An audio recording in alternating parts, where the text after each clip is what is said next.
સો last time આપણે જોયું હતું કે ન્યૂટન્સ ફર્સ્ટ લો શું હોય છે, રાઈટ? એના ઘણા બધા આપણે એક્ઝામ્પલ જોયા હતા. સો સ્ટાર્ટ કરીએ, starting with this Newton's second law. So the rate of change of momentum is directly proportional to this impressed force, and it takes place in the direction of force acting on it, right? So સૌથી પહેલી વાત તો momentum શું છે?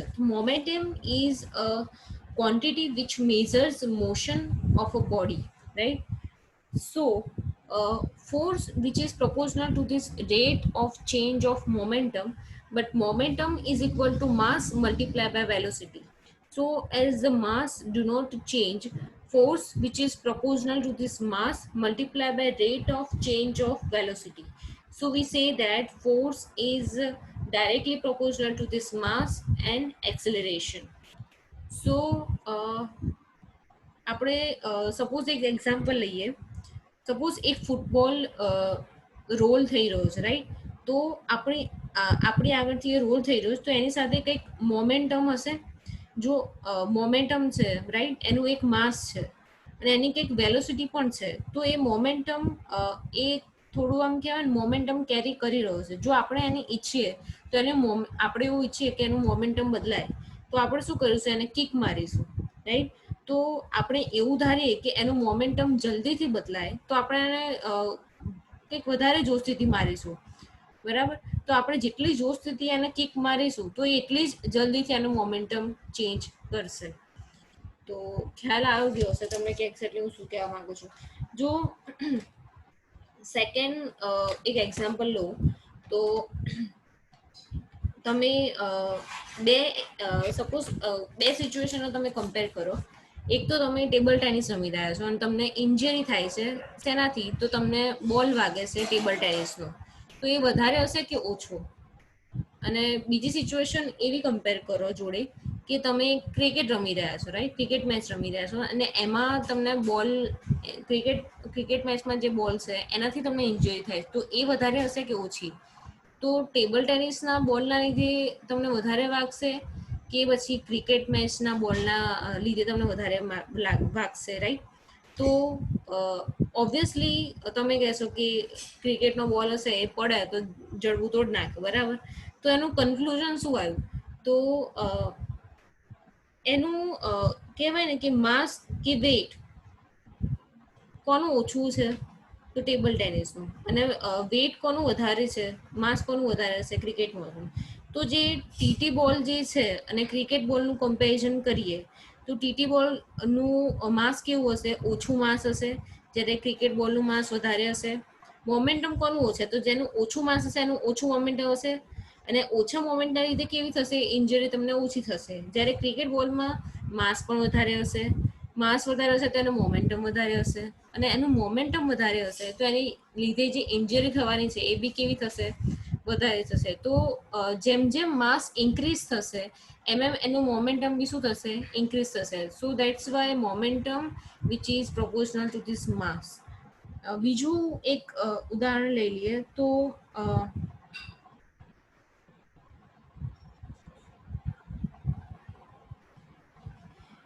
સો તમને ખ્યાલ આવી ગયો છે કે માસ અને વેલોસિટી ક્રિકેટ. હા, બીજું એક એક્ઝામ્પલ આપણે લઈ લઈએ. ફર્સ્ટ એક્ઝામ્પલમાં આપણે શું ડિરાઈવ કર્યું કે momentum which is proportional to this mass. Second example લઈએ બુલેટ અને ક્રિકેટ બોલનું, રાઈટ? સો બુલેટ અને હવે આમાં તમે કમ્પેર કરો કે આમાં ઇન્જરી કોના, એનું કમ્પેરિઝન કરો તો એમાં ક્રિકેટ બોલની જે સ્પીડ હશે બોલની, એનાથી તમને વધારે વાગશે કે બુલેટ જે છે, ગોળી જે છે, કોઈ તમને મારશે તો એ વધારે વાગશે? તો તમે ઓબ્વિયસલી કહેશો કે મેમ ગોળી મારશો તો સીધા માણસ ઉકલી જ જશે, ઇન્જરી વધારે થશે ઓબ્વિયસલી. કેમ? હવે આમાં તો વેઇટનો તમે બાદ ના ઉઠાઈ શકો ને. પહેલા કેસમાં શું હતું કે ટીટી બોલ હતો બંનેમાં, તો તમે એમ કીધું હતું મેમ કે વેઇટના લીધે વેઇટ ટીટીનું ઓછું હતું તો ઇન્જરી ઓછી થઈ હતી. આમાં બુલેટનું વજન ઓછું છે તો એના લીધે ઓછી ઇન્જરી કેમ નહીં થતી? તો અહીંયા ત્રીજો ફેક્ટર કામ કરે છે, વેલોસિટી. સો વેઇટ તો બુલેટનું ઓછું છે, પણ તો એનું મોમેન્ટમ પણ ઓછું જ હશે. તો અહીંયા વાત છે વેલોસિટીની, રાઈટ? તો અહીંયા વેલોસિટી, સ્પીડ કોની વધારે હશે અને વેલોસિટી કોની વધારે હશે? તો ઓબ્વિયસલી બુલેટની વેલોસિટી કેવી હશે? હાઈ હશે. અને જ્યારે ક્રિકેટ બોલની વેલોસિટી કેવી હશે? ઓછું હશે. તો આના પરથી કન્ક્લુઝન શું આવ્યું? તો if the velocity is high, momentum is also high, so this momentum is also proportional to this velocity.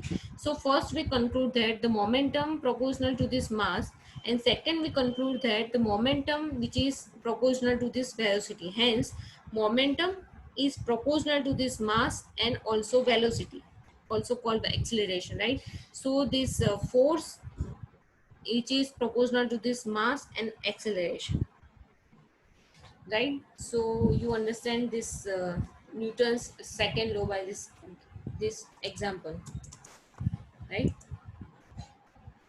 So here are the another example of this. You can see this example. If the force applied to this cart is the same, the acceleration of the empty cart is greater than the acceleration in this loaded cart, and another acceleration will increase when the large force is exerted. And in this second figure here, let's say you want to launch your friend off to the seashore by dropping a bag of rocks to the other side of the seashore, right? Now next is Newton's third law, right? આ તો બધાને ખબર જ હશે કે સૌથી વધારે કહેવાય ને કે આમ ઇઝીલી તમે અન્ડરસ્ટેન્ડ કરી શકો એવું Newton's third law. For every action there is an equal and opposite reaction. ફિઝિક્સમાં તમે 11th-12th હશો તો ટીચર્સે સારી રીતે એવું સમજાવ્યું છે, ગાંધીજીનું એક્ઝામ્પલ આપ્યું હશે તમને, રાઈટ? કે તમે જો સામેવાળા માણસને એક થપ્પડ મારો તો એ સામેવાળો શું રાહ જોઈને બેસી રહેશે? ના.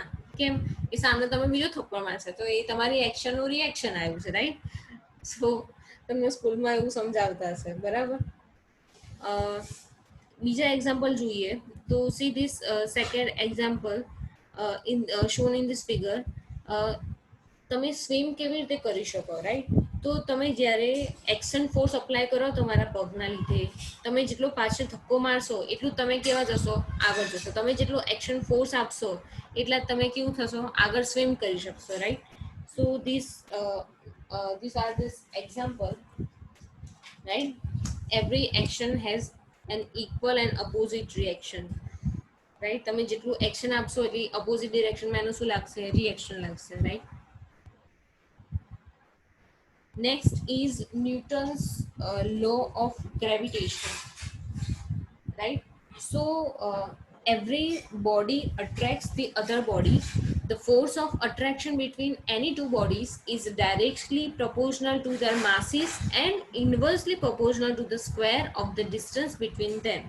So according this law, the force of attraction between the bodies of mass m1 and mass m2, which is shown in figure, there is a first particle here. This is the first particle and this is the second particle. The mass of this first particle is denoted as m1 and the second particle denoted as m2, which both particles are attracted to each other, and the distance between that body is d. So according this law, the force is equal to this m1 is directly proportional to its mass, which is m1 and m2, and it's divided and inversely proportional to the square of the distance between them. So the distance between them is d and square of this square, right? So because of this proportionality, we this proportionality we converted into this equal. So we have some constant which is known as g. So where g is the constant of proportionality and known as a constant of gravitation.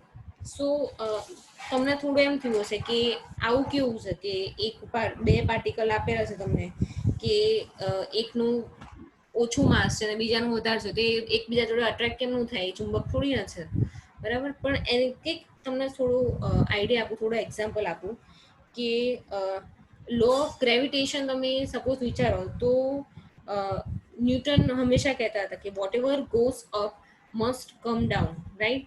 એનું famous and એક લોતું એક ઉદાહરણ કહો તો તમે શું છે તો કે Apple falling from the tree, ઝાડ પરથી સફરજન પડ્યું અને ન્યૂટનના આઈડિયા આવ્યો કે આ લો ઓફ ગ્રેવિટેશન છે, રાઈટ, કે કંઈક ગ્રેવિટી છે કે જે બી વસ્તુ આપણે ઉપર નાખીએ બધું અટ્રેક્ટ થઈને ક્યાં આવે છે, નીચે આવે છે, રાઈટ. બીજું કે સેકન્ડ એક્ઝામ્પલ લઈએ તો કે પેન્સિલ પડે છે તો ક્યાં પડે છે, ઓબ્વિયસલી તમારા ડેસ્ક પરથી ક્યાં પડશે, નીચે. કેમ? કારણ કે ગ્રેવિટી ફોર્સ ત્યાં અપ્લાય થાય છે. સો હજુ તમને થોડું ઘણો આઈડિયા, વધારે એક્ઝામ્પલ આપું તો થોડો વધારે આઈડિયા આવશે કે સેટેલાઇટ તમને ખ્યાલ હશે, આપણે ઘણા બધા સેટેલાઇટ લોન્ચ કરીએ છીએ, right. So we send them up into the space and they just keep revolving around the earth. આપણા અર્થ જે છે, અર્થની સરફેસની આસપાસ એ કોન્સ્ટન્ટલી રિવોલ્વ, આગળ પાછળ ગોળ ગોળ ગોળ રિવોલ્વ થશે, right. So why don't they just fall and crash in two this earth?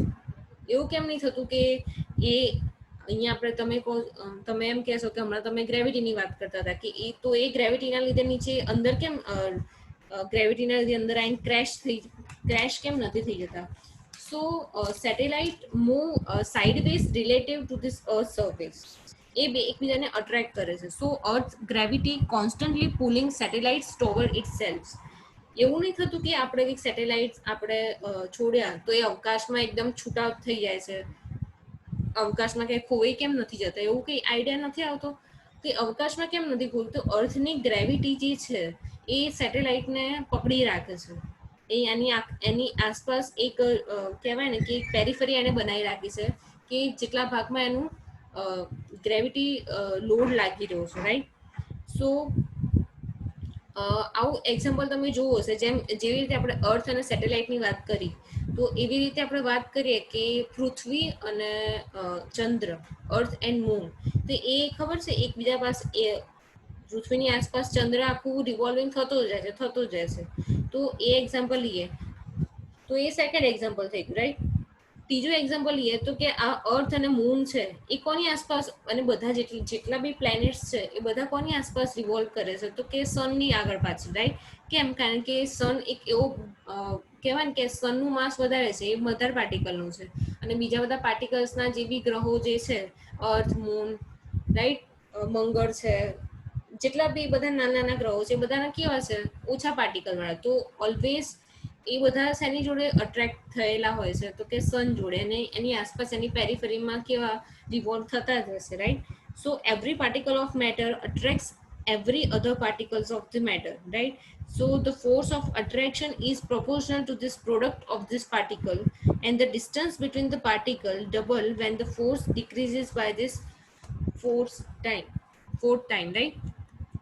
So આટલે સુધી આપણે રાખીએ ન્યૂટન્સ લો ઓફ ગ્રેવિટેશન સુધી, રાઈટ. જો તમને આ જેટલા બી એક્ઝામ્પલ આપે એમાં થોડો બી ખ્યાલ ના આવ્યો હોય તો તમે મને કોન્ટેક્ટ કરી શકો છો, કે એની કન્ફ્યુઝન તમને કંઈ હોય કે મેમ આમાં કેમ આવું થયું, તો તમે કોમેન્ટ્સ આપી શકો છો, યા તો મારી સાથે ડાયરેક્ટલી વાત કરી શકો છો. So thank you.